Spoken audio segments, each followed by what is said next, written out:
拿大有3700萬人，2017年至2018年期間，國際移民增長更加係加拿大歷史上有史以嚟最高嘅，佔人口增長嘅80% 左右。有關當局預計到加拿大人口到2060年將會達到5000萬人。而家加拿大嘅人口大概係3700萬啦，咁政府嘅數據嚟緊2060年希望去到5000萬嘅。咁其實有幾種人係入咗去加拿大啦，咁我哋見到嘅包括咗係一啲工作機會啦，咁以至有好多人才喺其他國家入咗去加拿大做嘢啊。咁另外亦都有一啲叫做留學啊學生啦，咁佢哋讀完書之後咧，佢哋會慢慢留喺加拿大揾工作，咁以至佢需要住屋。咁另外亦都人口增加啦，咁另外就係一啲叫做回流嘅人士。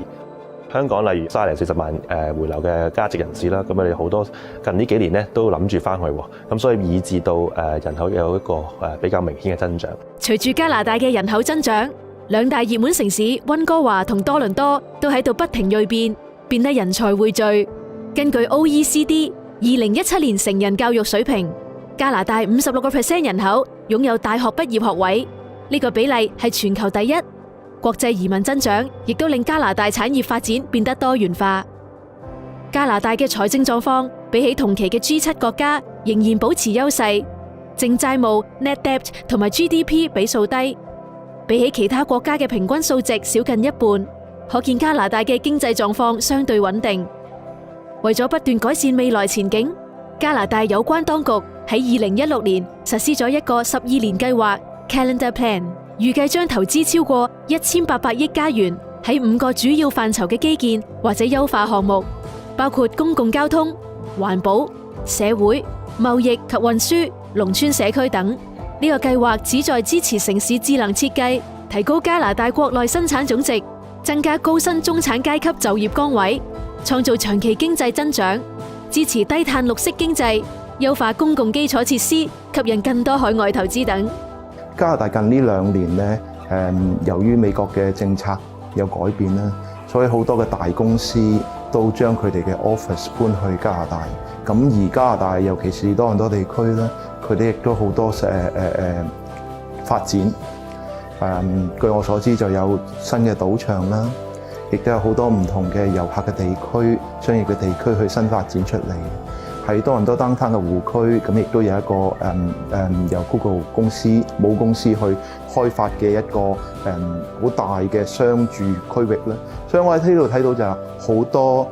佢對喺多倫多地區咧對住屋嘅要求係有所增加嘅。咁就算唔係買都好，淨係租都好，咁呢幾年一路租務市場都係非常之好。的確，近年多倫多積極發展資訊科技及創意等產業，引嚟眾多國際大公司落戶喺多倫多設立分部。除咗剛剛受訪者 Leonie 提到嘅 Google 總公司計劃開發嘅智慧城市計劃 Sidewalk Toronto 之外，國際影視媒體 Netflix 更宣布將會喺多倫多設立專門製作分部，並將引入1850個新職位。看上嘅就係當地嘅人才及發展。多倫多現時更被譽為北美發展最快嘅 Tech City， 發展速度超越咗西雅圖、紐約及加州。根據 CBRE 統計數字，多倫多喺北美科技發展排行第4。2017年科技職位增加16%，從事科技行業達241000人。5年裏 IT 職位增加咗52%。單攤內1/3嘅寫字大樓都係屬於 IT 行業。多倫多亦都有好多大型基建，包括市中心 Bentway 將 Gardiner Expressway 高速公路下空間改造成表演、休息、溜冰場、藝術場地等，長約1.75 km， 由 Fort York 經 Concourse City Place 社區一路向西延伸至 Bashan Street。The Oka Project 喺 Bathurst 及 Spadina 間嘅鐵路上蓋興建公園，令多倫多市中心將擁有一個猶如 Central Park 嘅地標公園。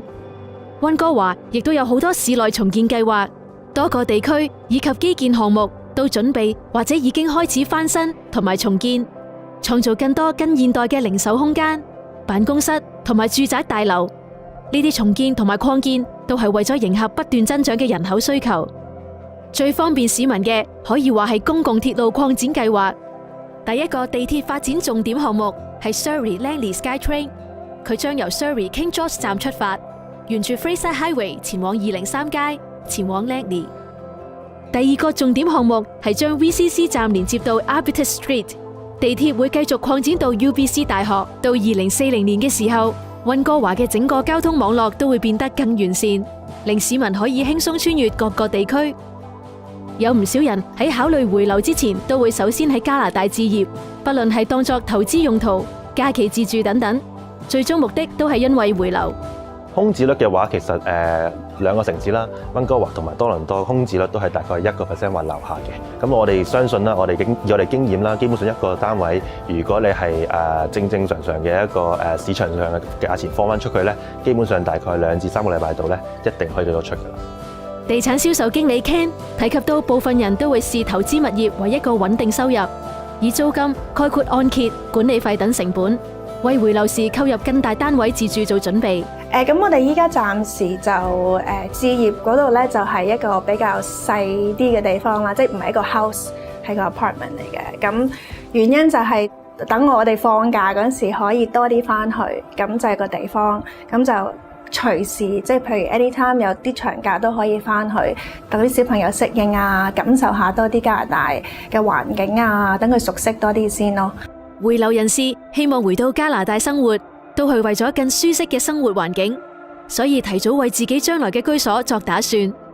最近比起傳統獨立屋，回流港人購買 condo 公寓類嘅大型屋苑住宅，亦都變成潮流。主要因為 condo 比較方便，冬天唔使鏟雪，又有大廈管理服務、大型會所等住戶設施。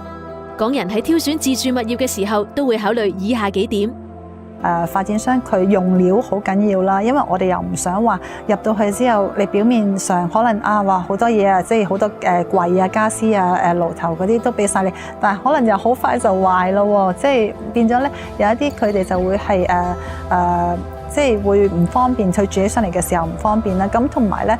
location 嗰方面都係會揀翻嘅，因為如果譬如好似真係 in case 佢有時真係去一啲地方係唔揸車嘅時候，佢近唔近 SkyTrain 咧，或者行唔行到去咧？呢個都係重點嚟嘅。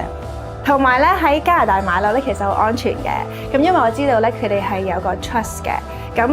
即係我哋俾嘅錢咧，佢哋先去咗律師嗰度，咁就唔係直接俾個 developer 嘅。咁所以如果我哋買嘅地方有任何問題出現嘅話咧，咁其實我哋係可以招個 trust 咧，就有翻個保障啦。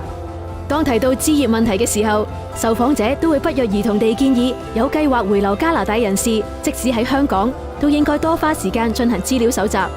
坊間有好多回流講座、資源、物業展銷會等等，大家都應該多花時間去預早計劃。如果真係諗住回流，就唔可以話係一直喂拍攞又就即係行啦，就唔得噶啦。咁就所以有好多嘅問題，我哋都會想聽一啲講座，係可以幫到我哋答到呢啲問題咯。1連4集嘅回家已經圓滿結束，希望能夠幫助到大家解答到回流加拿大嘅疑難。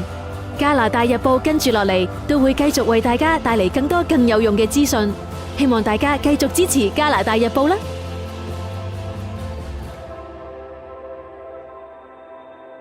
開發一個豪華大型社區項目，我哋堅持住2個元素。第一個元素就係舒適嘅戶外環境。整個 Concord Brentwood 嘅發展佔地有26英畝，我哋將整個發展嘅50%打造成一個13英畝大嘅大自然公園。第二個元素就係舒適嘅室內配套，